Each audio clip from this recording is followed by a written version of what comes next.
120.4 सबका आ रहा है क्या? ये करके दिखाऊं? सर आ गया। आ गया सर। आ गया क्या? Yes sir. लिख दें अब यहाँ पे 122.4। क्यों सर? ई इन्फिनिटी 0 है, ई इन्फिनिटी माइनस ई 0 फॉर्मूला लगना था। यहाँ तक तो किसी को डाउट नहीं है, क्योंकि सर फर्स्ट ग्राउंड लेवल से कहाँ जाना है? इन्फिनिटी लेवल पर जाना है। तो ई इन्फिनिटी तो क्या हो गया? 0। और even even sorry ground level even, even की वैल्यू क्या होगी सर? हमें पता ही है। ग्राउंड को वैसे हम ई 0 भी लिखते हैं, ई 0 ही ज्यादा बेहतर है। ई 0 पे वैल्यू कितनी है अभी निकाली है? 122.4। तो 0 माइनस ऑफ 122.4। माइनस क्यों लगाया सर? क्योंकि इस फॉर्मूले में आगे क्या होता है? माइनस माइनस होता है। माइनस। तो 0 माइनस माइनस प्लस हो जाएगा सर, प्लस में 122.4 जूल। ठीक है, यस ये सर। जूल नहीं बोलूंगा अभी, इलेक्ट्रॉन वोल्ट पे बात कर रही है ना। एनर्जी किस में बात कर रहे हैं? Electron volt. कोई दिक्कत? सर अगर ये पूछा होता जूल में तो इसका आंसर क्या आता? ये तो इलेक्ट्रॉन वोल्ट में। अगर ये पूछ लेता जूल की जगह क्या बोल, इलेक्ट्रॉन वोल्ट की जगह क्या बोल देता? सर डिवाइड कर देंगे चार्ज से। मल्टीप्लाई करते हैं, किससे करते हैं लेकिन? इलेक्ट्रॉन के चार्ज का हाँ, चार्ज 1.6 इंटू 10⁻⁹ ठीक है। कई लोग ये ऐसे मत सोचा करो, हम भी पहले ऐसे ही सोचते थे सर, ये ई है ये वी है, अगर इसको जूल में चेंज करना है, ये ई है ना सर, इसी से डिवाइड कर दे तो आ जाएगा जूल। क्या ये जूल में आया? No sir. है ना? ये अप्रोच गलत है। ये फॉर्मूला कौन से निकलता है? V is equal to W/Q से सर। वर्क और एनर्जी की बात करते हैं तो सेम ही लगभग रहता है। तो जब पोटेंशियल को मैं इलेक्ट्रॉनिक चार्ज से यानी चार्ज से मल्टीप्लाई कर रहा हूं, तब किसकी यूनिट आ रही है? वर्क डन यानी जूल की। जूल आ रहा है। तो इसीलिए मैं मल्टीप्लाई करता हूँ, याद रखना। तो इलेक्ट्रॉन वोल्ट को जूल में करना है तो किससे मल्टीप्लाई करना है? 1.6 इंटू 10⁻⁹ से क्या करना है? मल्टीप्लाई। सबको याद रहेगा ये?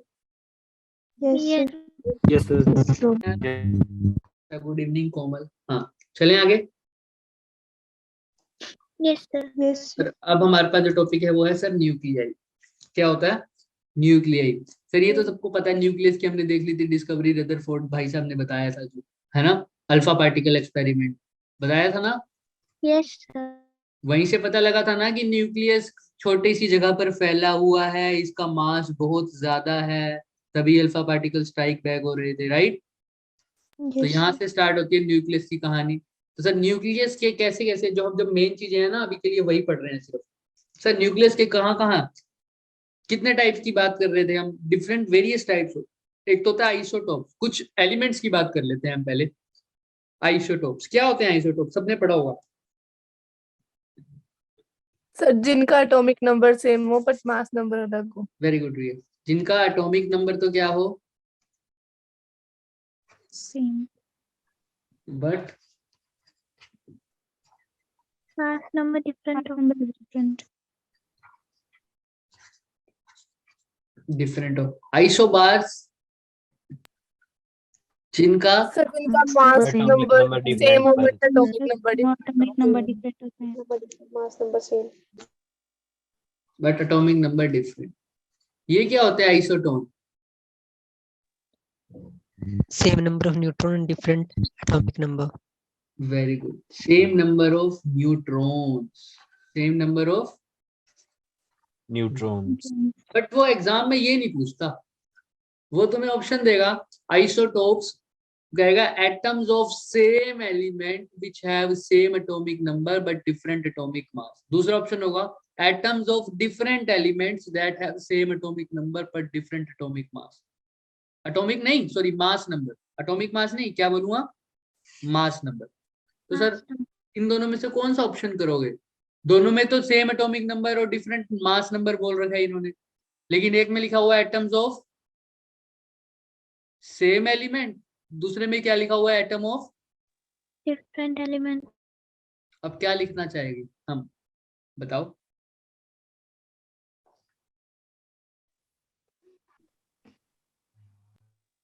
अब atom of same element, isotope का एग्जांपल दो, बताओ कोई। कोई भी एक।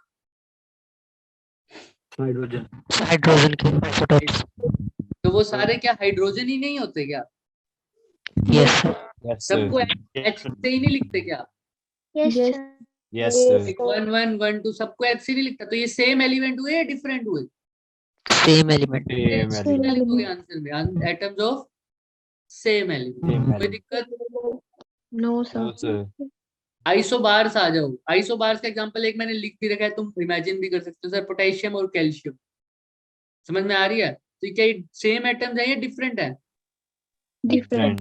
सेम एलिमेंट है या डिफरेंट? तो डिफरेंट, तो इसके अंदर क्या आएगा? Atoms of, sorry elements of, atoms of different elements, है ना? Yes, sir. सर आइसोटोन के एग्जांपल दे रखे हैं, कार्बन और नाइट्रोजन। क्या ऐसे सर? इसका भी 6 है, इसका एटॉमिक नंबर 6, इसका 7। इसके अंदर नंबर ऑफ न्यूट्रॉन चेक करना, 12 - 6 कितना आ रहा है? 6। तो 13 - 7 कितना आ रहा है? 6. 6। तो नंबर ऑफ न्यूट्रॉन्स क्या हो गए? 6. सेम हो गए। लेकिन क्या ये दोनों सेम एलिमेंट है? No, sir. No, sir. Different element. Different. समझ में आ रहा है इस डेफिनेशन का मतलब? सेम एलिमेंट कब बोलना है, डिफरेंट एलिमेंट कब बोलना है? किसी को डाउट तो बताओ। सिर्फ यही सेम है, बाकी दोनों क्या है?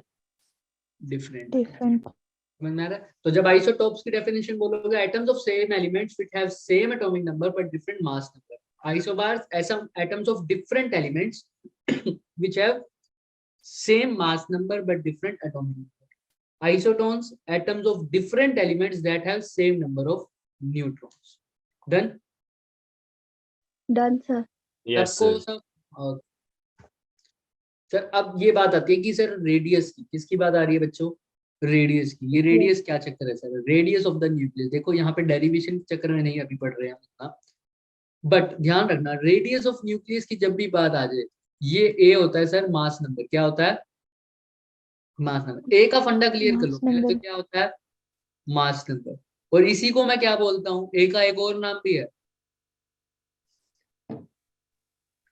टोटल नंबर ऑफ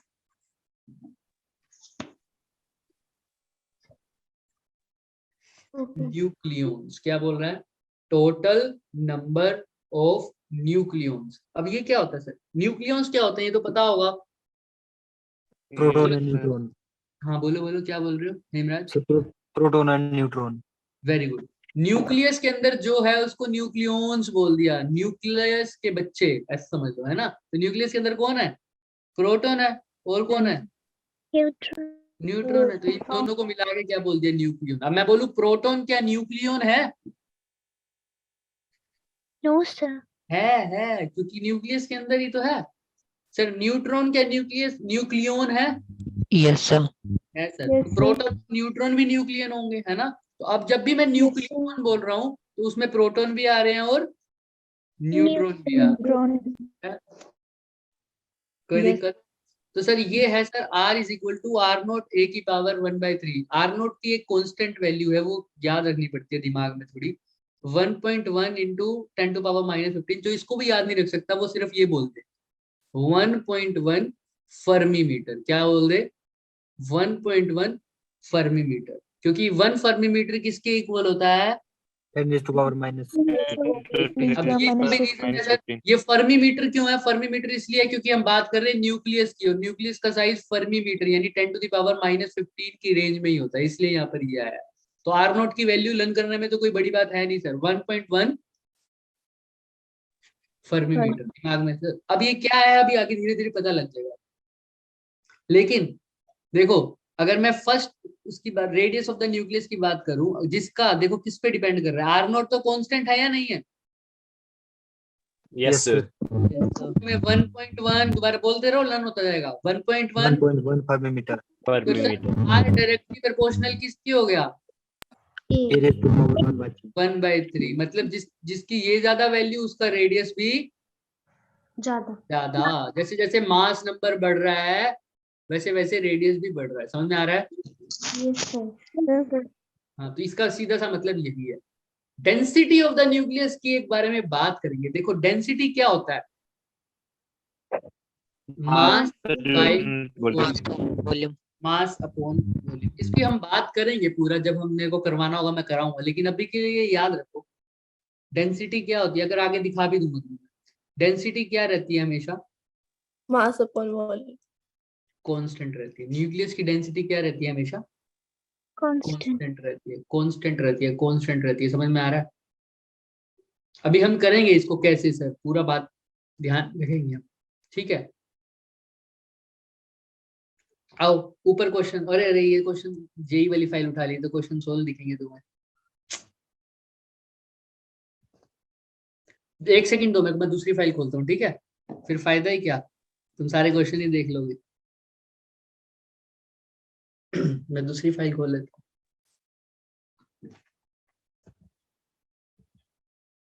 ये रही।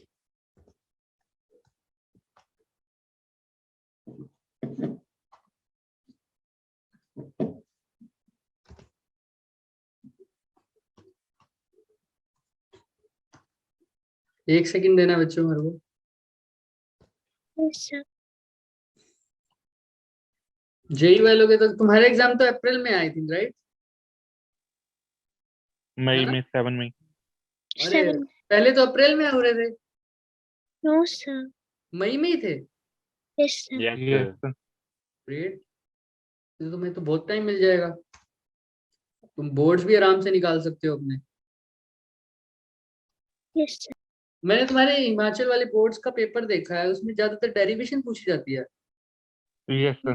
Yes, sir. थ्योरी उसमें थ्योरी पार्ट ज्यादा है हुआ था बच्चों, मैंने देखा। जो क्या मैं सही हूँ क्या, ऐसा ही होता है? Yes, sir. Yes, sir. कि मेरे को तो एक भी Yes, sir. क्वेश्चन नहीं दिखा उसके अंदर न्यूमेरिकल टाइप, सारा ही कुछ थ्योरी का था। Yes, sir. Yes, Great. sir. फिर तो तो न्यूमेरिकल बस एक दो होते हैं। तो फिर तुम्हें तो उसकी बात करनी चाहिए, मतलब डेरिवेशन पे ज्यादा फोकस होगा बोर्ड्स पे, है ना? Yes, Yes, sir. sir. Derivation भी आती हैं। Yes, sir. Sir. चलो तुम्हारे वाला तो काम हो जाएगा यहाँ पे, डीके तो आज हमने पढ़ना नहीं। ठीक है।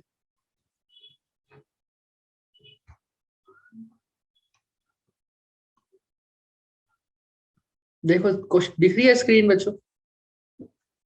Yes, Yes, sir. अब वो पूछ रहे हैं दो nuclei have same mass number in the ratio of 2:5। आज से मैंने एक हिंट बना लिया कि क्वेश्चन तुम ही सोल्व करो, क्योंकि एट द एंड तुमने ही सोल्व करने हैं क्वेश्चन। देखो क्वेश्चन क्या है, two nuclei have same mass number in the ratio 2:5, what is the ratio of their nuclear densities, बताओ। जिसने ये क्वेश्चन कर लिया, फॉर्मूला तुम्हें बता रखा है सर, ये रहा पीछे वाला, देखा है ना ये, R is equal to R0 1/3, यही होता है।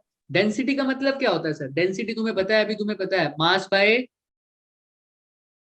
बोलो बोलो बोलो, Volume. तुमने ही बताई थी, Volume. Mass by Volume. Volume. चलो देखते हैं कौन बच्चा इसको ट्राई करता है, अपनी मेहनत से ट्राई करना, गलत आने दो आंसर, कोई दिक्कत नहीं है। तुमने बताना है दो न्यूक्लियाई के रेशियो तुम्हें दे रखा है, रेडियस का फॉर्मूला भी तुम्हें पता है, R0 A/A1/3। सर रेडियस का रेशियो दे रखा है 2:5, what is the ratio of their nuclear densities, बताओ। जिसने ये कर दिया उसको समझ में आ जाएगा चीजें।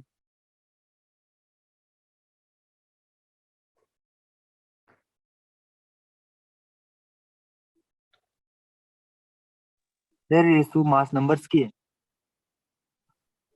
नहीं नहीं, ये रेशियो, हाँ बिल्कुल मास नंबर के, two nuclei have mass numbers in ratio 2:5।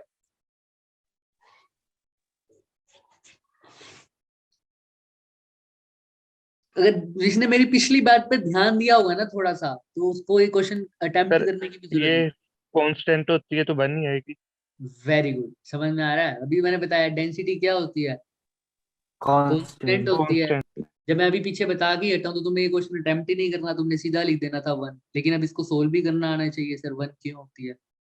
Very good, Tanishka ने भी बताया आंसर, ठीक है। तो सर डेंसिटी होती तो सर मास बाय वॉल्यूम है, डेंसिटी किसकी, न्यूक्लियस की ना। तो चल चेक करते हैं सर, न्यूक्लियस का मास डिवाइडेड बाय न्यूक्लियस का वॉल्यूम, हम स्फेरिकल वॉल्यूम मान के चलते हैं, तो 4/3 pi Pi R cube. R R cube cube. लिख दूं क्या, कोई दिक्कत? No, No, sir. sir. तुम ही सोल्व करोगे, मैं नहीं कर रहा। सर मास किसका, न्यूक्लियस का। सर न्यूक्लियस के अंदर कौन होते हैं, proton and neutron. Proton and neutron. उनका एवरेज मास अगर मैं मान के भी चल लूं सर, कितना हो जाएगा, उसमें नंबर मान लेता हूँ, तो एक का एवरेज मास मान के चलता हूँ, अगर मैं कुछ भी मान लूं, ए मान लो, है ना, ऐसा ही मान के चलूं। एवरेज मास उनका कुछ भी मान लो, कितना मान लोगे, कुछ भी मान लो। भाई टोटल मास कैसे निकालते हैं, पहले तो मुझे ये बताओ। क्वेश्चन तुम ही सोल्व करोगे, देखो मेरे पास तो सोल्व पड़ा भी था और मैंने अभी रब भी करवाया था, ठीक है, मुझे तो इसका आंसर पता है, सोल्व तुमने करना है। सर मास है तो प्रोटॉन होते हैं और न्यूट्रॉन होते हैं, इन दोनों को अगर एक का मास मैं मान के चलूं, अगर मान लो m है, कुछ भी मान के चलूं, चलो m मान के चलूं, तो टोटल मास कितना होगा,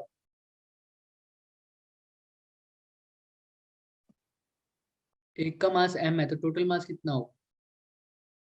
एवरेज मास मान लिया मैंने एक न्यूक्लियन का, क्योंकि न्यूक्लियन में तो प्रोटॉन भी होते हैं और न्यूट्रॉन भी होते हैं। मैंने एवरेज मास मान लिया एक का m या k, कुछ भी मान लो। भाई एक का मास m है तो दो का कितना होगा, 2m 2m 3m, और टोटल होते कितने हैं, मैंने 3m बताया था, प्रोटॉन प्लस न्यूट्रॉन कितना होता है, 2 ये देखो अभी मैंने कुछ बताया था तुम्हें। ए का दूसरा नाम क्या है, total number of total number of nucleon. nucleon तो टोटल नंबर ऑफ न्यूक्लियंस कितने होते हैं, ए, तो एक का मास m है तो ए का मास कितना हो जाएगा, a इंटू एम क्या। Yes, sir. Yes, sir. Sir A का तुम्हें तो कुछ फॉर्मूला भी पता होगा सर, आर नोट की फॉर्म में पता है क्या, चलो इसका लिख लेते हैं, इसका लिख लेते हैं, आर का फॉर्मूला ए एम लिखते हैं यहाँ पर, 4/3 पाई आर क्यूब क्या होता है सर, आर नोट ए 1/3 की क्यूब लिख दूं क्या इसको, Yes, sir. yes किसी sir को यहाँ तक डाउट है तो पूछो, नहीं है सर, ये मास कांस्टेंट ही रहता है ना, एक न्यूक्लियन का मास तो कोई चेंज नहीं होगा, चाहे किसी भी न्यूक्लियस पे जाके देख लूं, न्यूक्लियन एक न्यूक्लियन का मास तो वही रहेगा हमेशा। भाई Yes, sir. एक प्रोटॉन या एक न्यूट्रॉन का मास उठा के देखो, क्या गलत चेंज हो जाएगा क्या हर न्यूक्लियस के लिए, No, sir sir. same अगर रहेगा मैं प्रोटॉन का मास बोल रहा हूँ 2 यूनिट है, तो अगर वो हीलियम का प्रोटॉन हो तो क्या वो 4 यूनिट रहेगा, हो जाएगा अपने आप ही। So भाई चाहे वो प्रोटॉन हीलियम में पड़ा हो, चाहे वो प्रोटॉन लिथियम में पड़ा हो, वो आर्गन में पड़ा हो, वो कैल्शियम में पड़ा हो, किसी में भी पड़ा हो, उसका मास कितना ही रहेगा, 2 यूनिट ही रहेगा ना। तो ये तो चीज कांस्टेंट है। अब ध्यान से चेक करना, इस पूरे का क्यूब करूंगा तो a constant value divided by में 4/3 कांस्टेंट है, पाई भी कांस्टेंट है, आर इसका करो, आर नोट का क्यूब हो जाएगा ये, आर नोट का क्यूब, और a की पावर 1/3 और उसका क्यूब कितना आ जाएगा ये, 1. हाँ, तो सिर्फ a लिख दूं, Yes, sir. a की पावर 1, तो a से a कट गया क्या। Yes, sir. तो इस पूरे फॉर्मूले में डेंसिटी का फॉर्मूला है, क्या आ रहा है, ये भी ऊपर वाली चीज भी क्या है कांस्टेंट, नीचे वाली चीज भी क्या है कांस्टेंट। भाई ये क्या चीज है, आर नोट कोई भी न्यूक्लियस हो उसके लिए सेम रहेगा, कितना, Yes, 1 sir. Point 1 1 millimeter. into 10 पर to the power metre. minus 15 एक न्यूक्लियन का मास भी हर न्यूक्लियस के लिए क्या रहेगा, सेम रहेगा। same सर 4 भी हर न्यूक्लियस के सेम रहेगा, 3 भी, पाई की वैल्यू क्या न्यूक्लियस के साथ चेंज हो जाएगी क्या, No, वो भी sir. No, sir. रहेगी। तो ये पूरी चीज क्या रहेगी हर न्यूक्लियन के लिए, constant. constant हर एलिमेंट के लिए कांस्टेंट। ये किसका फॉर्मूला था सर, डेंसिटी का, तो डेंसिटी हर एलिमेंट के लिए क्या रहेगी, same Constant. कांस्टेंट। अब तुम इसको चाहो तो प्रूफ भी कर सकते हो सर, एक जगह m की वैल्यू, पूरे फॉर्मूले में देखो डेंसिटी का जो फॉर्मूला निकाला है, a से a तो मर ही गया ना, Yes, sir. a से a तो मर ही गया, तो कौन ऊपर क्या रह गया फॉर्मूले में, k यानी mass of one nucleus divided by 4/3 pi r note का क्यूब। Q. इस पूरे फॉर्मूले में क्या a आ रहा है क्या, No, sir. तो सर a की रेशो से कोई फर्क पड़ रहा है, चाहे 2:5 हो, चाहे 4:6 हो, चाहे 7:8 हो, कोई फर्क पड़ रहा है डेंसिटी में, No, sir. नहीं, तो इसलिए डेंसिटी क्या रहती है हमेशा Constant. constant nuclear density is a constant quantity. अगर ऐसा क्वेश्चन आ जाए तो इसका रेशियो कितना आ जाएगा, उसके लिए भी सेम, उसके लिए भी सेम, तो 1.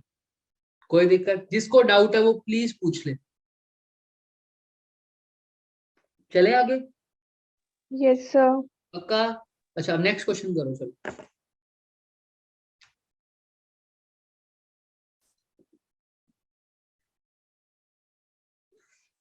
दो न्यूक्लियस है सर, मास नंबर दे रखे हैं sir 1:8, what is the ratio of the nuclear radii? अब क्या चेंज होगा क्या? Yes, sir. क्यों सर? क्योंकि रेडियस मास नंबर पे डिपेंड कर रहा है क्या? हर्षिका ने आंसर दिया। अभी चेक करते हैं हर्षिका क्या, मेरे को भी इसका आंसर का आइडिया नहीं है कितना है। चलो चेक करते हैं। Two nuclei have mass number in the ratio. Tanishka का भी आ गया, तो मतलब दोनों का सेम आया, तो मतलब सेम ही होगा। देखते हैं। तो भाई मास नंबर किसके इक्वल? अभी हमें पता रेडियस की रेशियो चाहिए, तो पहले का रेडियस मान लू r1, दूसरे का मान लू r2। r1 का फॉर्मूला क्या बन जाएगा? r0 a1 की पावर 1/3, यही बनेगा क्या? Yes, sir. और r2 का फॉर्मूला क्या बनेगा? r0 तो सेम ही रहेगा, Yes, sir. a2 की पावर 1/3। 1/. सर डिवाइड कर दो सर पूरी इक्वेशन को, r0 से r0 तो गया, r1/r2 की वैल्यू गिवन है कितनी? निकालनी है सर, r1/r2 तो निकालना है Yes, sir. सर। इसको ऐसे लिख दूं क्या? a1/a2 फिर होल पावर 3। Yes, sir. चलो ऐसे ना लिख के इसी में पुट कर दो, जिसको दिक्कत हो रही है वो ऐसा भी कर सकता है सर। a1 की पावर 1/3 ऐसे लिख दो, जिसको नींद समझ में आती है बात वो ऐसे कर दो, वो उसके लिए और भी आसान है चीजें। सर a1 की वैल्यू पुट करना 1/8 कर सकते हो क्या? कहीं पे भी Yes. पुट कर दो, तो मैं सीधा ये नहीं आ जाएगा क्या? r1/r2 इज इक्वल टू 1/8 की पावर 1/3। 1/3. सर 1 का क्यूब रूट 1, 1. 8 का क्यूब रूट 2. या सिंपल बोल दो कि 8 को मतलब किसको क्यूब करने पे रेट आ रहा है? किसको क्यूब करने पे रेट आता है? 2 का क्यूब करने पे रेट आता है ना, तो वो उसका क्यूब रूट हुआ, तो 1/2 लिख दिया सीधा ही। कोई दिक्कत? No, sir. 1:2 आ रहा है बच्चे आंसर। जिसको भी डाउट है प्लीज पूछ ले, बहुत बच्चों ने आंसर दे ही दिया था इसका। तनिष्का, अस्मिता, हर्षिता, तनीषा, वेरी गुड, सबने दे दिया। किसी को डाउट? No, sir. No, तो sir. अब तुम्हें पता लग गया रेडियस से कैसे क्वेश्चन आते हैं और डेंसिटी से कैसे क्वेश्चन आते हैं। Yes, sir. चलो सर मास डिफेक्ट क्या होता है और बाइंडिंग एनर्जी क्या होती है? सर मास डिफेक्ट के बारे में किसी ने कुछ पढ़ा हुआ है? एनीबॉडी? किसी ने कुछ भी पढ़ा हो मास डिफेक्ट के बारे में? मास जब एनर्जी में कन्वर्ट हो जाता है, अनीश बोलो बोलो बोलो। जब मास एनर्जी में कन्वर्ट हो जाता है, जैसे सब ब्रेक डाउन, जब मास टूटेगा तो उसको एनर्जी में कन्वर्ट कर सकते हैं, मतलब मास एक एनर्जी है। बिल्कुल कंसेप्ट बिल्कुल क्लियर है कि मास एनर्जी है, ठीक है, लेकिन ये मास डिफेक्ट होता क्या है? Sir, mass defect is the difference between the sum of masses of nucleons constituting it and the rest mass of the nucleus. हाँ, इसका मतलब बिल्कुल ठीक है, बिल्कुल ठीक है कि दोनों का डिफरेंस होता है। इसका मतलब बताओ मुझे क्या होता है? देखो अब हमने दो वर्ड पढ़े हैं, न्यूक्लियोन और न्यूक्लियोन से मिलकर क्या बना है? Nucleus. है ना? तो न्यूक्लियस के अंदर न्यूक्लियोन है, न्यूक्लियोन के अंदर कौन कौन है? Proton, Proton and and neutron.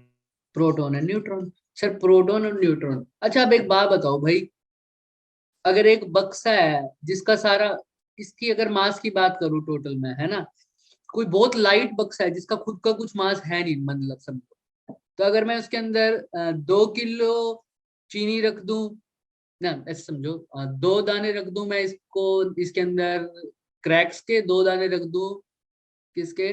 Less के। दोनों का वेट कितना है? 1 ग्राम का 1 दाना। तो इस टोटल बक्से का साइज मास कितना हो जाएगा? 4 gram. 4 ग्राम। 4 gram. अब मैंने 4 पीस रख दिए लेस के, 4 पीस क्रैक्स के, तो कितना हो जाएगा बक्से का मास? 8 gram. 8 gram. 8 ग्राम। लेकिन न्यूक्लियस के केस में, न्यूक्लियस ये बक्सा है, इसके अंदर कौन कौन पड़ा है? 2 दाने किस चीज के पड़े हैं? प्रोटॉन के और न्यूट्रॉन के। क्या होता है, मान लो मैं सिर्फ हाइपोथेटिकल एग्जांपल दे रहा हूँ सर। मान लो 4 यूनिट मास किसका पड़ा है, प्रोटॉन का, और 5 यूनिट किसका पड़ा है, न्यूट्रॉन का। तो न्यूक्लियस का मास कितना होना चाहिए, 9 यूनिट्स होना चाहिए। किसी का कोई डाउट? No sir. लेकिन No, एक्चुअल में इसका मास sir. निकलता है 7 यूनिट। कितना निकलता है? तो मतलब जितना होना चाहिए था उससे ज्यादा है या कम है? कम है। तो न्यूक्लियस का मास उसके जो न्यूक्लियॉन्स हैं उनके टोटल मास से क्या है, क्या है, कम है। इसी को बोलते हैं मास का defect, mass defect. The mass of the total mass of the nucleus, total mass of the nucleus is less than the sum of masses of किसके किसके मास से कम है, Nucleons. Nucleon. इसी डिफेक्ट को, इसी डिफरेंस को कहते हैं मास डिफेक्ट। यहाँ पर मास डिफेक्ट की वैल्यू कितनी होगी बताना, कितने units? 2 units. 2 units. Very good, समझ में आ रहा है? अब मान लो 4 यूनिट्स है प्लस 6 यूनिट्स है और मेरा मास न्यूक्लियस का आ रहा है 6 यूनिट्स। तो बताओ कितनी मास डिफेक्ट की वैल्यू है? 4. 4, क्योंकि ये टोटल बनता है 10, 10 में से इसकी 6 है तो कितना कम है, 4। पर सर ये मास गया कहाँ, कितने का डिफेक्ट आया, 2 यूनिट का। ये मास गया कहाँ? ये एक्चुअल मास की वैल्यू नहीं है, ये तो मैंने एग्जांपल दिया। इतना तो समझ में आ रहा होगा सबको? Yes, sir. ये जो 2 यूनिट का जो मास कम हुआ ये गया कहाँ सर? ये तो सर देखा, ऐसा कभी होता है सर, दो इसमें और इसमें जो ऐड करके टोटल मास तो वही आना चाहिए था, लेकिन कम आ रहा है। सर ये जो मास डिफेक्ट है ना, ये किस में खर्च हो गया? एनर्जी। जैसे अभी बच्चे ने बोला था एनर्जी, समझ में आ रहा है? अनीश ने बोला था जैसे, राइट? ये मास किस में चला गया? एनर्जी में। सर ये एनर्जी क्या चीज है? अब देखो एक बात, ये भाई न्यूक्लियस है भाई। लेस के दाने और क्रैक्स के दाने का तो कोई चार्ज होता है क्या? नहीं होता, तो वो तो पड़े थे। सर यहाँ पर न्यूक्लियस के अंदर कौन कौन होता है सर? प्रोटॉन है, और न्यूट्रॉन पे तो कोई चार्ज नहीं होता, इसलिए मैं सिर्फ उसको ऐसे बना रहा हूँ। प्रोटॉन है, न्यूट्रॉन है, प्रोटॉन है, न्यूट्रॉन है, प्रोटॉन न्यूट्रॉन, प्रोटॉन न्यूट्रॉन, ऐसे ही है ना सब? Yes, sir. सर ये है। एक बात बताओ, क्या पॉजिटिव पॉजिटिव के साथ कभी रह भी सकता है क्या? No, sir. न्यूक्लियस में तो ये रहते हैं, न्यूक्लियस में रहते हैं ना। न्यूक्लियस में हम बात नहीं करते सर, प्रोटॉन और न्यूट्रॉन इकट्ठे रह रहे हैं, चलो न्यूट्रॉन का तो कोई इफेक्ट नहीं पड़ रहा मान लिया, लेकिन क्या प्रोटॉन और प्रोटॉन आपस में रह सकते हैं? No sir. नहीं सर। तो सर इनको रहने के लिए, इनको आपस में बाइंड करके जो रख रहा है, वो एनर्जी भी तो चाहिए ना। तो वही एनर्जी कहाँ से आती है, ये वाली। समझ में आ रहा है? Yes, sir. ये जो एनर्जी जो मास का डिफरेंस हुआ है, ये एनर्जी में कन्वर्ट हुआ है, ये क्या करती है सर? ये इनको आपस में बाइंड करके रखती है। समझ में आ रहा है? The energy that binds the nucleons together is known as binding energy. क्या बोलते हैं? Binding energy. समझ में आ रहा है सबको? Yes, sir. अब यहाँ बाइंडिंग एनर्जी का समझ रहे होगे। जो न्यूट्रॉन और न्यूट्रॉन को, जरूरी नहीं है सिर्फ प्रोटॉन और प्रोटॉन को, न्यूट्रॉन और न्यूट्रॉन को भी तो आपस में बाउंड करके रखेगी, बाइंड करके रखेगी सब कुछ, है ना? तो पूरे न्यूक्लियॉन्स को आपस में जो बाइंड करके रखती है वो कौन सी एनर्जी है? Binding energy. अच्छा, अगर फोर्स की बात करूं तो यहाँ पर कौन सी फोर्स लग रही है? एनर्जी तो तुमने बता दिया, बाइंडिंग कौन सी फोर्स है? Electrostatic. नहीं, अगर बच्चे इलेक्ट्रोस्टैटिक फोर्स होती तो ये दोनों तो रिपेल कर जाते ना। यस। देखो प्रोटॉन और प्रोटॉन का बिहेवियर क्या है एक दूसरे से? बोलो, अरे मेरे हाथ थक गए, बोलो। प्रोटॉन और प्रोटॉन Opposite. क्या लेना चाहते हैं? दूर जाना चाहते हैं।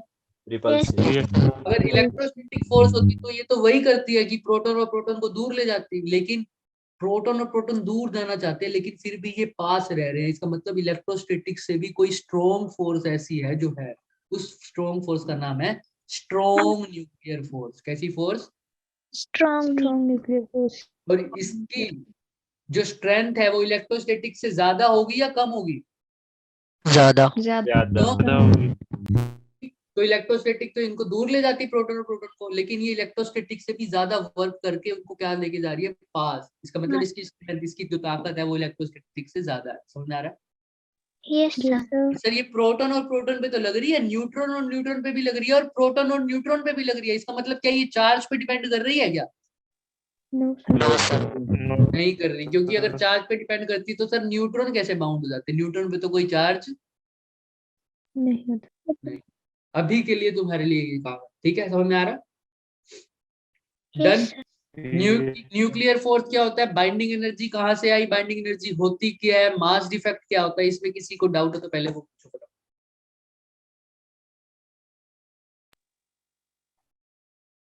Any doubt? No, sir. No, sir. चले आगे।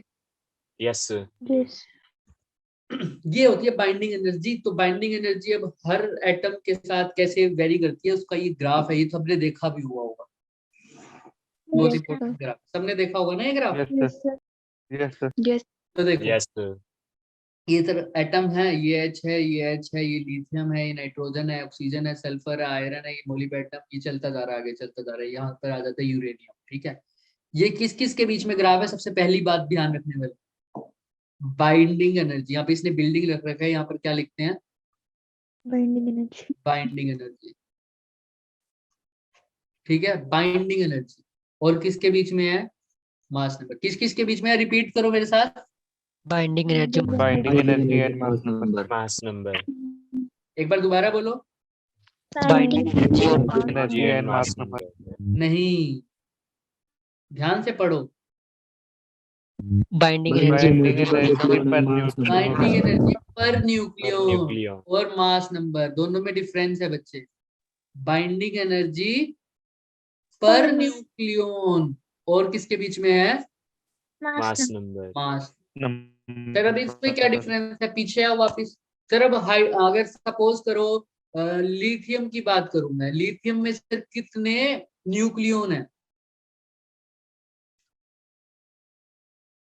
सर लिथियम का ए, जब भी मैं बोलूं नंबर ऑफ न्यूक्लियन यानी ए की वैल्यू पूछ रहा हूं।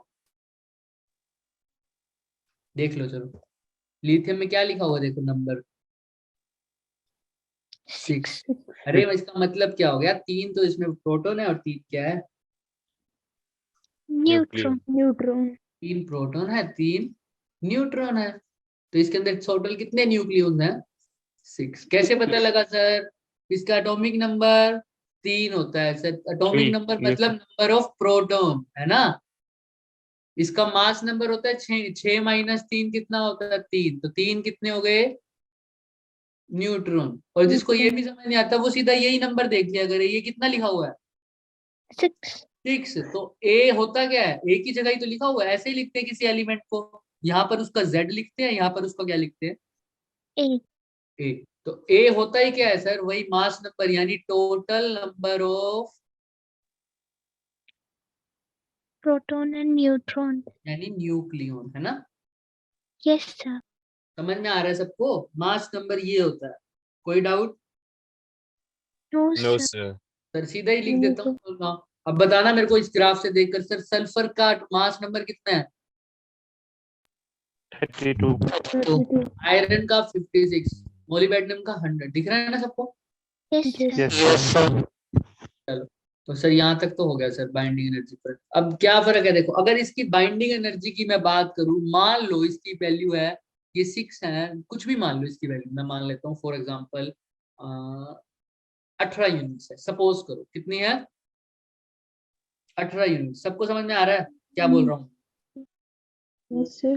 18 यूनिट्स है किसकी? लिथियम की बाइंडिंग। लिथियम का जो न्यूक्लियस है उसकी बाइंडिंग एनर्जी कितनी है बच्चों? 18 यूनिट। ये मैंने मान ली, सपोज किया, होती नहीं है। तो ये तो टोटल बाइंडिंग एनर्जी होगी। अब एक होता है binding energy per nucleon. Per nucleon का मतलब यानी ये तो टोटल कितने न्यूक्लियन है इसके अंदर? टोटल 6. 6। तो 6 न्यूक्लियन को बाइंड करने के लिए कितने होते हैं? 18 यूनिट्स की बाइंडिंग एनर्जी चाहिए इसको। लेकिन पर न्यूक्लियन की बात करूंगा तो 18 बाय क्या कर दूंगा? 6. समझ में आ रहा है? बाइंडिंग एनर्जी ये क्या होगी? Binding energy Per nucleon. Per nucleon. किससे डिवाइड किया मैंने? 6 से। 6 क्या था इसका? ए था ना? Yes, Mass sir. number. है ना? Yes, मास sir. नंबर। तो अगर किसी बाइंडिंग एनर्जी को किसी न्यूक्लियस के उसके ए से डिवाइड कर दूं तो ये क्या हो जाएगी? बाइंडिंग एनर्जी पर। Nucleon. समझ में आ रहा है? बाइंडिंग एनर्जी और बाइंडिंग एनर्जी पर न्यूक्लियन में फर्क। Yes, sir. चलो, तो सर अब यही बात है। तो अब जो याद रखना, क्वेश्चन नीट में तो आ भी सकता है ये क्वेश्चन, नीट का कोई भरोसा नहीं है, नीट में क्वेश्चन भी आ जाए। 2 ऑप्शन दे रखेंगे, binding energy versus mass number, binding energy per nucleon versus mass number, या कुछ भी 2 और ऑप्शन दे देंगे। तो उसमें कौन सा सिलेक्ट करना है? जो ये ग्राफ जो भी कर्व दिया होगा ये किस किस के बीच में है? बाइंडिंग एनर्जी पर Per न्यूक्लियन nucleon और versus मास नंबर के बीच। कोई दिक्कत? No, sir. चलो, तो सर अब मास नंबर के साथ तुम इसका रिलेशन देख रहे हो, बढ़ रहा है, फिर यहाँ पर जाके मैक्सिमम हो रहा है, फिर उसके बाद क्या हो रहा है? कम हो रहा है ना? Yes, Degree. sir. सर अब एक बात बताओ, अगर कोई न्यूक्लियस स्टेबल हो तो मैं इसको कैसे मान के चलूंगा स्टेबल है? ज्यादा स्टेबल है तो मतलब जिसमें अच्छे से प्रोटॉन और न्यूट्रॉन आपस में बाउंड हो। इसकी बाइंडिंग एनर्जी ज्यादा हो. वेरी गुड, यानी जिसकी बाइंडिंग एनर्जी क्या हो? ज्यादा. ज्यादा हो, उसकी स्टेबिलिटी भी क्या होगी बच्चों? ज्यादा. ज्यादा, ज्यादा। क्योंकि उसमें अच्छे से बंधे हुए पड़े हैं। यहाँ तक तो सबको समझ में आती है बात, Yes, sir. Yes, sir. है ना? सर बाइंडिंग एनर्जी ज्यादा हो रही है तो स्टेबिलिटी भी सर ज्यादा. ज्यादा हो रही है। सर बाइंडिंग एनर्जी ज्यादा, स्टेबिलिटी ज्यादा, बाइंडिंग एनर्जी ज्यादा, स्टेबिलिटी ज्यादा, ये तो समझ में आ रही है सर। यानी बाइंडिंग एनर्जी कम तो स्टेबिलिटी कम. कम. तो सर अब देखो यहाँ पर इन छोटे छोटे वालों की, देखो यहाँ पर इनकी बाइंडिंग एनर्जी कम ही है, ज्यादा तो नहीं है binding energy per nucleon, yes है सर. ना? यहाँ Yes. पर देखो इस रीजन में बाइंडिंग एनर्जी ज्यादा है ना? सिर्फ इतने रीजन, यहाँ से भी कम हो रही है, इस पर्टिकुलर रीजन में बाइंडिंग एनर्जी ज्यादा है ना, इन वाले रीजन। बाकी फिर से क्या होने लग गई? कम होने लग गई। यहाँ पे फिर भी ठीक है, लेकिन यहाँ से तो वापस क्या होने लग गई? कम होने लगी. कम होने लगी। इस वाले रीजन में भी कम है, इन वाले रीजन में क्या है? सही है, नॉर्मल है, राइट? और उसमें भी यहाँ पर क्या है? मैक्सिमम. मैक्सिमम। देख लो, ये मैक्सिमम पॉइंट है ना? तो मैक्सिमम किसकी होगी बाइंडिंग एनर्जी? आयरन की। किसकी है? आयरन. आयरन की। यहाँ तक किसी को डाउट है? मैंने क्या लिखा सर? इनकी भी बाइंडिंग एनर्जी कम, इधर वालों की भी बाइंडिंग एनर्जी कम, इनकी नॉर्मल है मिड में और इनकी इसकी मैक्सिमम है। तो ये वाले कौन से ज्यादा स्टेबल होंगे? मिडल वाले, पीछे वाले, या आगे वाले? मिडिल वाले. मिडल वाले। सबको समझ में आ रही है ये बात? Yes Yes, sir. Sir middle वाले स्टेबल होंगे, क्यों सर? क्योंकि इनकी बाइंडिंग एनर्जी ज्यादा है. तो बाइंडिंग एनर्जी पर न्यूक्लियन इनकी क्या है? ज्यादा है. ज्यादा है। ज्यादा। समझ में आ रही है ना? हाँ sir, binding energy per nucleon इनकी ज्यादा है तो इसलिए ये ज्यादा स्टेबल है। चलो अब यहाँ से चलते हैं, चलते सर, अब ये तो स्टेबल है, यानी जो मिड वाले हैं ना इनकी स्टेबिलिटी ज्यादा है बच्चों। अच्छा, तो इससे क्या पता लगता है सर? अभी बताते हैं इससे क्या पता लगता है। सबको दिख रही है ना स्क्रीन? Yes. Sir Yes. इसने देखो जो बाइंडिंग एनर्जी के बारे में था ना, इसने थोड़ा बहुत बता रहा है sir. A less than 20 have large binding energy. पूरी लाइन पढ़ना, इसका मतलब ये नहीं कि उनकी बाइंडिंग एनर्जी ज्यादा है, पढ़ो। Per nucleon than their neighbour nucleus, अपने आसपास वालों से ज्यादा है। यहाँ पर दिख रहा है भाई 20 वाला यहाँ के आसपास होगा, तो इनके आसपास वालों की कभी बढ़ रही है कभी घट रही है, दिख रहा है ना? तो वो बोल रहा है कि कुछ न्यूक्लियाई ऐसे हैं जिनकी बाइंडिंग एनर्जी अपने पड़ोसी से क्या है? ज्यादा है. जैसे इसकी ऑक्सीजन से ज्यादा है, हीलियम की लिथियम से ज्यादा है, दिख रहा है ना? Yes sir. मैक्सिमम नहीं बोला, इनसे ज्यादा है। सर लार्ज बोला है, मैक्सिमम बोलता तब समझता कि सबसे ज्यादा है। सर फॉर एग्जांपल इसने बता ही दिया, देखो helium, beryllium, carbon, oxygen and neon, these nuclei are more stable than their neighbour. अब मैं तुमसे पूछूं सर, हीलियम और लिथियम में कौन ज्यादा स्टेबल है, हीलियम या lithium? Helium. Helium. Binding energy पर हीलियम. क्या है? ज्यादा. इसकी ज्यादा है। तो यही बात इसने बोल रखी है बस। कार्बन और नाइट्रोजन में कौन ज्यादा है?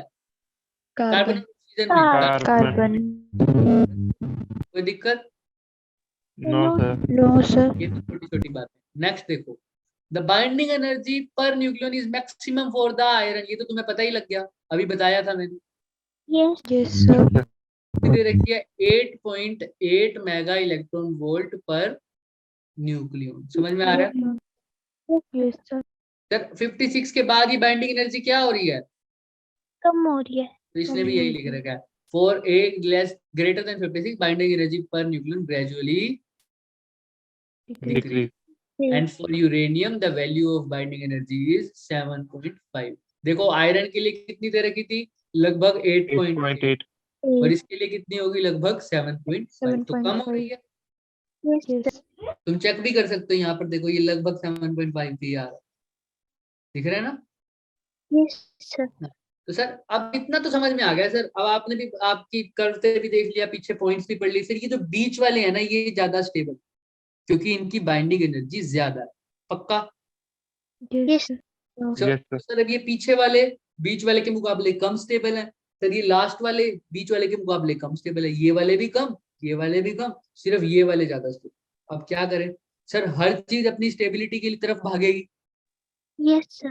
हर चीज बंदा चाहता है कि मैं स्टेबल हूं, तो ये न्यूक्लियाई भी क्या चाहेंगे कि हम क्या हो जाएं? Stable. स्टेबल हो जाए। तो स्टेबल होने के लिए क्या क्राइटेरिया बताया? इनकी बाइंडिंग एनर्जी को क्या होना पड़ेगा? ज्यादा. ज्यादा पड़ेगी। सर इनकी बाइंडिंग एनर्जी कम है, इनकी ज्यादा है, और इनका साइज इनसे क्या है? इस साइड वालों का हैवी है या लाइट है? Heavy. इसके मुकाबले बीच वालों के मुकाबले ये शुरू वाले हैवी है या लाइट होंगे? Light. हल्के है ना? इनका मास क्या है? कम है। देखो Yes, sir. भाई, नाइट्रोजन का मास ज्यादा होगा या आयरन का? Iron का. Iron का. सर इनका मास नंबर भी मान लो, चाहे मास नंबर मान लो, चाहे सिंपल मास मान लो, लाइट है। और इनका क्या होगा सर बीच वालों के मुकाबले? ये क्या ज्यादा। होंगे? ज्यादा. हैवी होंगे, right? Yes, sir. Yes sir. Light होंगे, ये हैवी होंगे।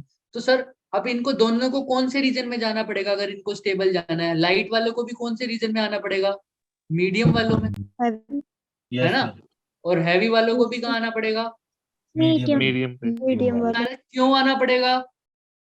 Binding energy. Binding energy ज्यादा. बाइंडिंग एनर्जी Stable बढ़ाने होने के लिए। सर अब हैवी लाइट वाला कैसे आ सकता? मीडियम वालों की रेट अकेला तो नहीं आ सकता सर। अगर ऐसे ऐसे सुनो, अगर मेरे को बड़े में, इसके लिए तो ये मिड वाले बड़े हैं, तो ऐसा हो सकता है कि छोटे छोटे वाले आपस में कुछ, मतलब 2 हाइड्रोजन 3 हाइड्रोजन या कुछ हाइड्रोजन या किसी और को मिला लूं आपस में, तो वो बड़े नहीं बन सकते?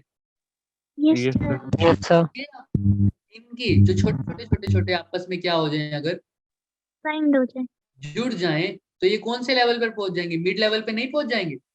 Yes, sir. Yes, sir. Yes, sir. इनको तो क्या पढ़ना कर रहेगा? जुड़ना पड़ेगा। और इनको क्या करना पड़ेगा?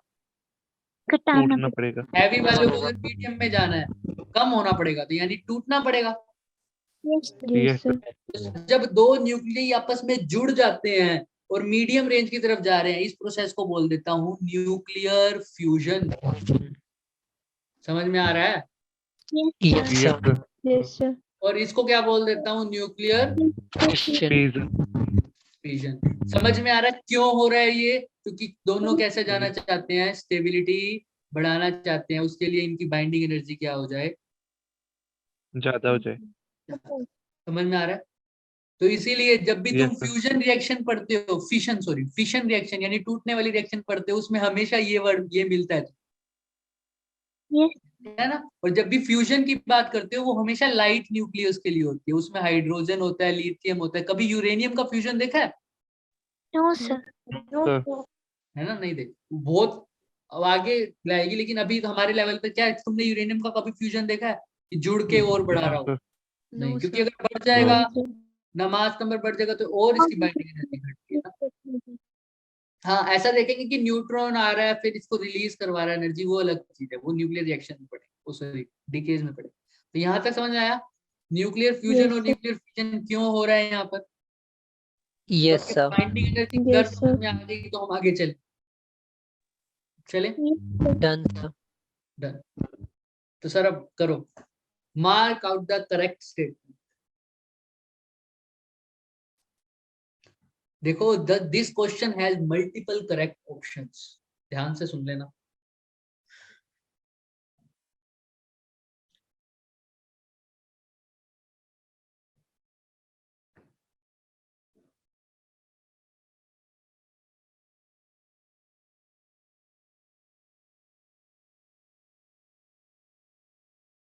जिसको जो लग रहा है बोलते जाओ। ए ए सही है। ए सही है क्या? Yes sir. Yes. चलो सर, एक सेकंड बच्चे। तनिष्का ने बोला ए सही है, तनीषा ने सॉरी बोला ए सही है, तो ठीक है ए। बी का बताओ भाई, क्योंकि मल्टीपल करेक्ट है ना इसमें। बी बताओ। और कुछ बी सी डी में कौन सा सही लग रहा है? तो डी D डी। से A से B सही है और D सही है। ए बी और D. D D. सही। तो बीच बेचारे को क्यों छोड़ दिया? Yes sir. क्यों छोड़ दिया? Binding energy नेगेटिव सर कभी नेगेटिव नहीं नहीं हो होती। सकती, नेगेटिव नहीं होती। अभी इसका मतलब कभी समझते भी हैं। नहीं हो सकती। क्यों कभी नहीं होती इसका मतलब समझते हैं। बताओ फिर क्यों नहीं हो सकती। देखो थ्योरेटिकल बेसिस पर हम जाते हैं ना, हायर लेवल पर जब स्टडी करते हैं तो कई बार इसकी वैल्यूज लेते हैं हम नेगेटिव, लेकिन हम एक्चुअल में जब हम बात करते हैं फिजिकल कंसेप्ट में प्रैक्टिकली, तो इसकी वैल्यू कभी भी नेगेटिव नहीं हो सकती। क्यों नहीं हो सकती? एनर्जी कम होगी तो फिर जुड़ नहीं पाएंगे इकट्ठे न्यूक्लियस आपस में। यहाँ पर नेगेटिव का मतलब कम वाली बात नहीं है, पॉजिटिव नेगेटिव सोचो क्या बाउंड ऐसी वाली बात है, बाउंड है या नहीं। चलो भी देखते हैं। इसका आंसर तुम्हें पता होना चाहिए, जिसने भी बी ऑप्शन बोला है, अगर उसको बी ऑप्शन उसने बोला है तो उसको सी का पता होना चाहिए। बी क्यों बोला तुम लोगों ने? इफ द बाइंड किसने बोला था B? If the binding energy of the nuclear were zero then it would be spontaneously break apart. Why? इसका मतलब तो समझाओ। वो जुड़ नहीं पाएगा तो ब्रेक हो जाएगा अपने आप। तो ब्रेक हो जाएगा। सुनो ध्यान से, बिल्कुल सही बोल रहे हो बच्चा। देखो इसको ध्यान से समझना कि सर, Protons and बोलो बोलो तनिष्का बोलो। Protons and neutrons of the nucleus है वो bound together by nuclear force होते हैं, तो इसकी डेफिनेशन जो बाइंडिंग एनर्जी होती है वो इनपुट टू सेपरेट पार्टिकल्स होते हैं, इसलिए जो बाइंडिंग एनर्जी न्यूक्लियस है वो कभी भी नेगेटिव नहीं हो सकती। ठीक है, लेकिन इसका रीजन क्या है? बाउंड करते हैं, बिल्कुल ठीक है, ये रीजन ठीक है इसका, लेकिन इसको दूसरे तरीके से समझो। पहले मैं तो भी बी ऑप्शन का रीजन पूछता हूँ ना बच्चे। बी का मतलब क्या? देखो अब बाइंडिंग एनर्जी की डेफिनेशन में इसका आंसर छुपा हुआ है। हमने पढ़ा बाइंडिंग एनर्जी जो प्रोटॉन और न्यूट्रॉन यानी न्यूक्लियंस को आपस में बाइंड करके रखे न्यूक्लियस में, तो वो बाइंडिंग एनर्जी है। तो मैं बाइंडिंग एनर्जी को ऐसे भी बोल सकता हूँ ना, किसी न्यूक्लियस में अगर मेरे को न्यूक्लियस यानी न्यूक्लियस के अंदर न्यूक्लियंस को बाउंड करने के लिए जितनी एनर्जी चाहिए, बाइंड करने के लिए, उसको बोलता हूँ बाइंडिंग एनर्जी। ठीक है ये बात? Yes yes sir sir. अगर मैं कम से कम अगर समझना, अगर मेरे को दो चीजों को मैंने ऐसे जोड़ रखा है 50 न्यूटन की फोर्स से, तो उनको निकालने के लिए हल्का सा भी कम से कम तो 50 न्यूटन की फोर्स चाहिए ही ना। Yes sir. Yes, sir. ज्यादा से ज्यादा 50.1 चाहिए, लेकिन कम से कम तो 50 चाहिए, 50 तो होनी ही चाहिए तुम्हारे पास, राइट?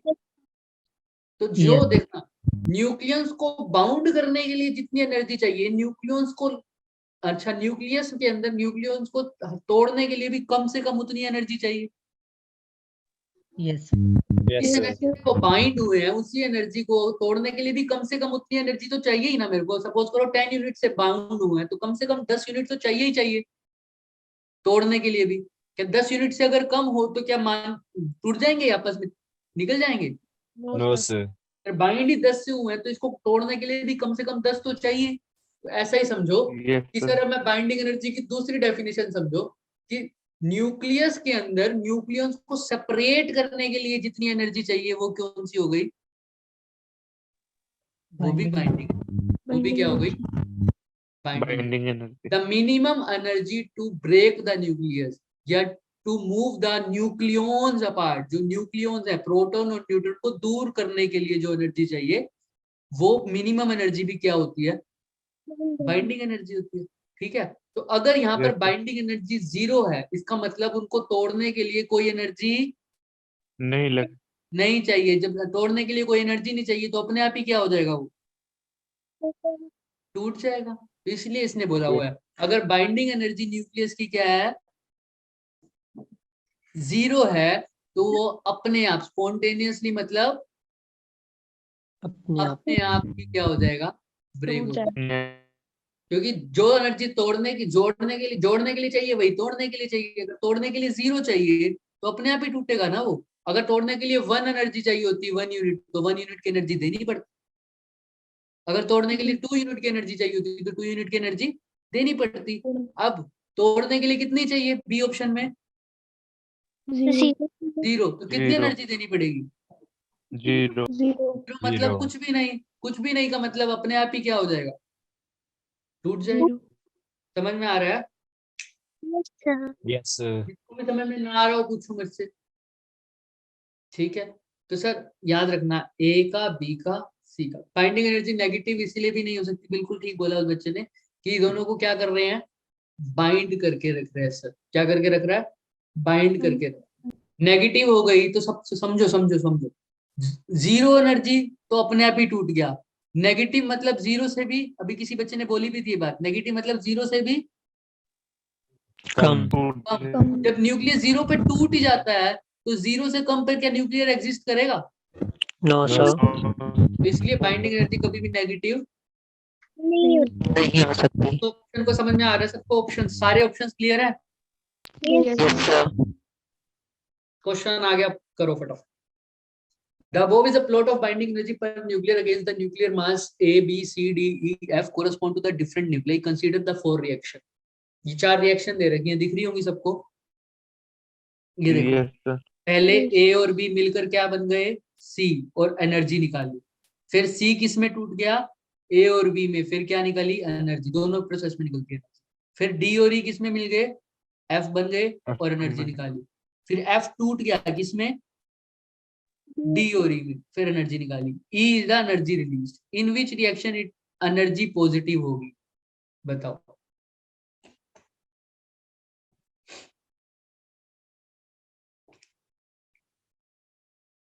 सबसे पहली बात तो यहाँ पर ध्यान रखना, एनर्जी, पहली बात तो यही देखो कौन सी रिएक्शन पॉसिबल है ना? कौन सी रिएक्शन पॉसिबल है? मैंने तुम्हें बताया था, जो हल्के वाले होंगे वो क्या होंगे? जुड़ना चाहेंगे। और बड़े वाले क्या होंगे?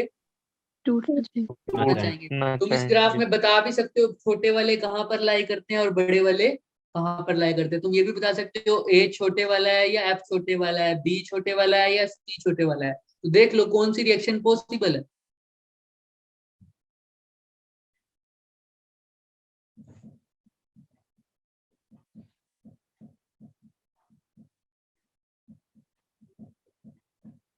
उसी में एनर्जी निकलेगी, सिंपल सी बात है, जो रिएक्शन पॉसिबल होगी। Sir first and fourth.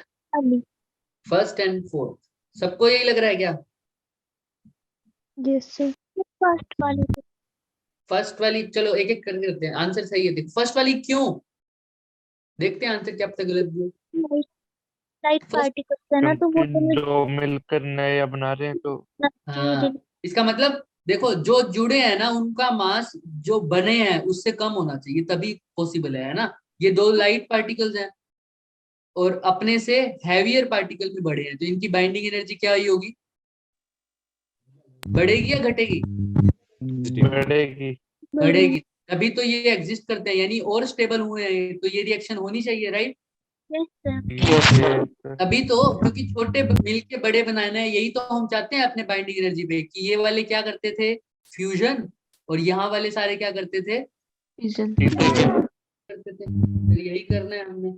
चलो सर अब ध्यान से देखो, सर सी वाला देखना है, बड़ी सी वाला। सर सी वाला तो किस में टूट गया? ए और बी में। मतलब पहले तो इसकी बाइंडिंग एनर्जी क्या थी? ज्यादा। अब ए और बी में टूटेगा तो इसकी बाइंडिंग एनर्जी क्या हो जाएगी? कम। कम। तो क्या कोई कम बंदा हो ये होगा जाएगी। क्या कम बाइंडिंग एनर्जी की तरफ जाएगा? No sir. तो ये रिएक्शन होनी चाहिए क्या? No sir. No sir.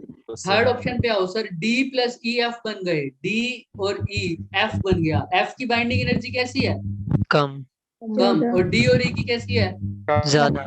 तो बताओ, ज्यादा से बाइंडिंग एनर्जी से कम बाइंडिंग एनर्जी यानी स्टेबिलिटी कम, तो क्या हो पाएगा क्या ये?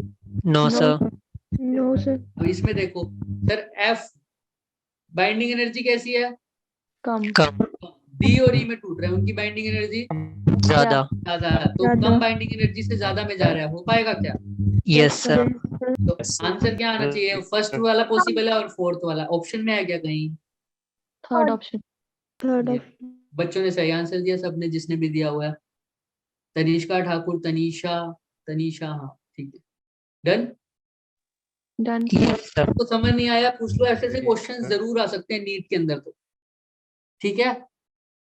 चले, बाइंडिंग एनर्जी से ऐसे ही क्वेश्चन आ सकते हैं, इससे ज्यादा नहीं।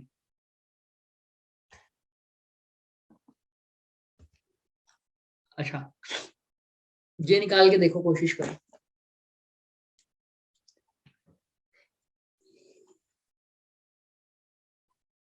If the mass of the proton is 1.008 AMU and the mass of the neutron is 1.009 AMU, then the binding energy per nucleon of this is this. बताओ।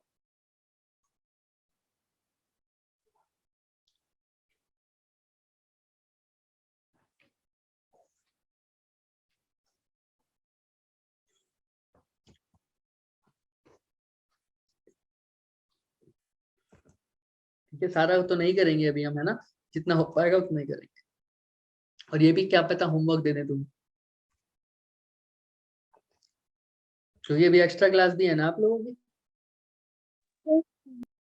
आज एक्स्ट्रा क्लास भी, तो 8:30 तो हुई पड़ी है, कोई बात नहीं, एक ट्राई दो इस क्वेश्चन, ये नहीं तो ये देखता हूँ, अगर ये वाला आसान लगता है तो। चलो पहले ये करके तो देखो।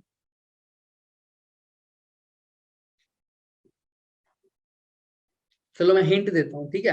Sir mass of the proton दे रखा है, sir mass of the neutron दे रखा है, बाइंडिंग एनर्जी पर न्यूक्लियन पूछी है। बाइंडिंग एनर्जी कैसे निकालूंगा, पहले तो ये पता होना चाहिए ना, है ना। तो पहले हम वो कंसेप्ट करेंगे, उसके बाद इसको स्टार्ट।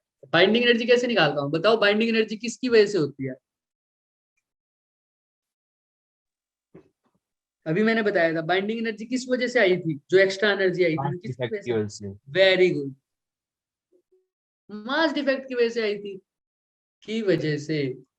सर या ऐसा बोल दो कि बाइंडिंग एनर्जी की वजह से क्या हुआ था, मास डिफेक्ट हुआ था।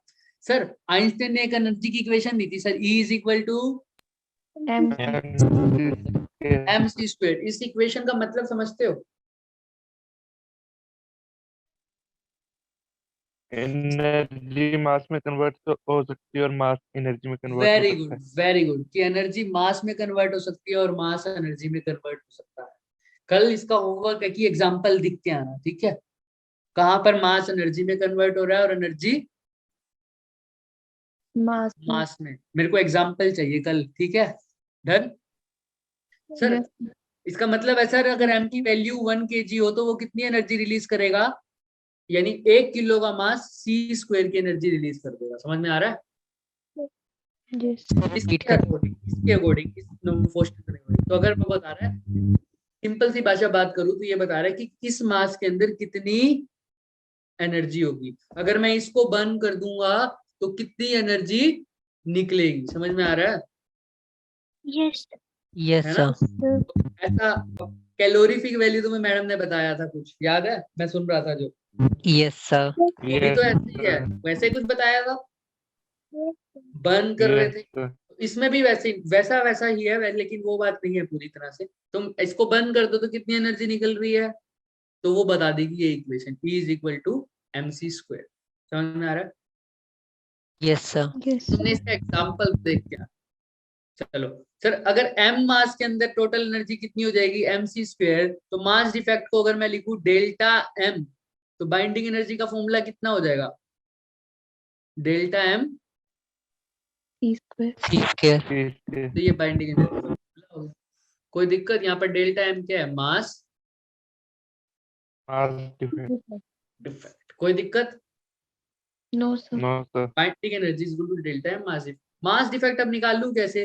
तुम्हें पता है ये किसके मास का डिफरेंस है, बताओ। डेल्टा m किस किस के मास का डिफरेंस है?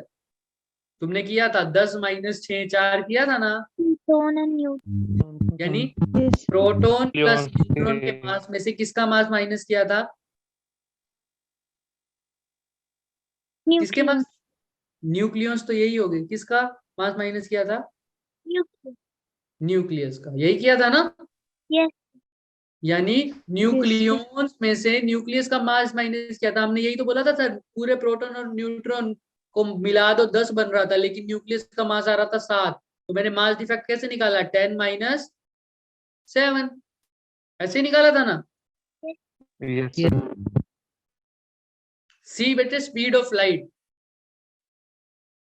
Yes, sir. Speed of light 3 × 10⁸ metre per second. तो सर ये इसमें से इसको माइनस ही तो किया, तो मैंने भी तो यही किया। ये नंबर ऑफ प्रोटॉन है मान लो, ये नंबर ऑफ क्या हो गए? न्यूट्रॉन हो गए। तो प्रोटॉन और न्यूट्रॉन को ऐड करके क्या आ रहा है? 10 आ रहा है, यही आ रहा है ना। Yes, sir. मैंने सीधा ही लिख दिया, प्रोटॉन प्लस न्यूट्रॉन में से किसका मास माइनस कर दिया बच्चों? न्यूक्लियस का। तो ये किसकी वैल्यू आ जाएगी? मास के, बोलो बोलो बोलो बोलो, डिफेक्ट Mass, की। mass defect. अब देख लो, प्रोटॉन का मास गिवन नहीं है क्या तुम्हें? Yes, sir. न्यूट्रॉन Given, का sir. मास गिवन नहीं है, Yes, sir. Given है. तो प्रोटॉन का पुट कर दो, न्यूट्रॉन का पुट कर दो। न्यूक्लियस मतलब ये पूरा बेरिलियम का न्यूक्लियस का मास नहीं गिवन, ये Yes. गिवन है ना, गिवन है। Yes, sir. उसमें से न्यूक्लियस का माइनस कर दो, क्या आ जाएगा? सर इसमें से नंबर ऑफ प्रोटॉन और नंबर ऑफ न्यूट्रॉन भी लेंगे। बिल्कुल लेंगे, बिल्कुल लेंगे, मैं यही बोलने वाला था अभी। अब एक प्रोटॉन और एक न्यूट्रॉन का नहीं लोगे, क्योंकि ये किसका न्यूक्लियस है? बेरिलियम का। बेरिलियम के अंदर कितने प्रोटॉन है? तो 4 है बच्चे, 4। कौन कितने हैं? एटॉमिक नंबर देख लिया करो, कितना है? 4। yes, एक प्रोटॉन नहीं है, एक प्रोटॉन का मास 1.008 है, तो 4 प्रोटॉन का कितना हो जाएगा? 4 × 1.008 प्लस में एक न्यूट्रॉन का मास दे रखा है सर 1.009। तो न्यूट्रॉन है कितने इसके अंदर? 5. 5। Very good. एटॉमिक ए में से Z माइनस कर दिया, तो 5 न्यूट्रॉन्स का मास करें तो 5। ये हो जाएगा इसका, किसकी वैल्यू? डेल्टा है, मास डिफेक्ट। समझ में आ रहा है? अभी हम इसकी बात नहीं कर रहे बाइंडिंग एनर्जी, अभी सिर्फ मास डिफेक्ट की बात करो। कैसे निकालना है सर? जो नंबर ऑफ प्रोटॉन और न्यूट्रॉन का जो मास है टोटल, उसमें से किसके मास को माइनस कर दूं? Nucleus. न्यूक्लियस मास को माइनस कर दो, मेरे पास क्या आ जाएगा? मास का डिफेक्ट। और यही मास का डिफेक्ट यहाँ पुट करके उसको किससे मल्टीप्लाई कर दिया? P square. बाइंडिंग एनर्जी आ जाएगी। क्वेश्चन देख लिया सबने? Yes, sir. Yes, sir. Screenshot ले लो, क्वेश्चन घर से करके आना है। और 2 होमवर्क है, पहले तो ये क्वेश्चन सोल्व करना है, दूसरा P is equal to MC square calculation. हाँ उसका एग्जांपल्स बताना है। दोनों का एग्जांपल बताना है। एनर्जी मास में कन्वर्ट हो रही है तो एग्जांपल, मास एनर्जी में कन्वर्ट हो रहा है तो एग्जांपल। समझ में आ रहा Yes, sir. है? आज के लिए इतना ही। किसी को कोई डाउट है तो पूछो, वरना बच्चे जा सकते हो। आज के लिए तो इतना ही करेंगे। आज बात करेंगे हम एक्स्ट्रा क्लास में, ठीक है? Yes, sir. इस चैप्टर के बाद कौन सा होगा? इस चैप्टर के बाद यस सर। न्यूक्लियस के बाद तुम्हारा होगा बच्चे ड्यूअल नेचर। Okay sir. क्योंकि ये बच्चे बहुत हाई स्कोरिंग होते हैं, मॉडर्न फिजिक्स में आते हैं ये सब। अगर देखो तो आप कितने क्वेश्चन कर लिए हमने, सारे के सारे फॉर्मूला बेस्ड आए हैं ना। Yes, Yes. sir. पूरी मॉडर्न फिजिक्स में फॉर्मूला बेस्ड है और सबसे स्कोरिंग चैप्टर है। क्वेश्चन देखा, फॉर्मूला लगाया, आंसर आ गया। और कई तो हाथ उठाने की भी जरूरत नहीं पड़ी इसमें। देखो जैसे देखे हैं ऐसे ऐसे क्वेश्चन, तो नीट में तो Yes, ऐसे ऐसे sir. आने के बहुत चांसेस है। ठीक है, और कुछ डाउट? No, No, sir. तो आज के लिए इतना ही करेंगे। Thank you.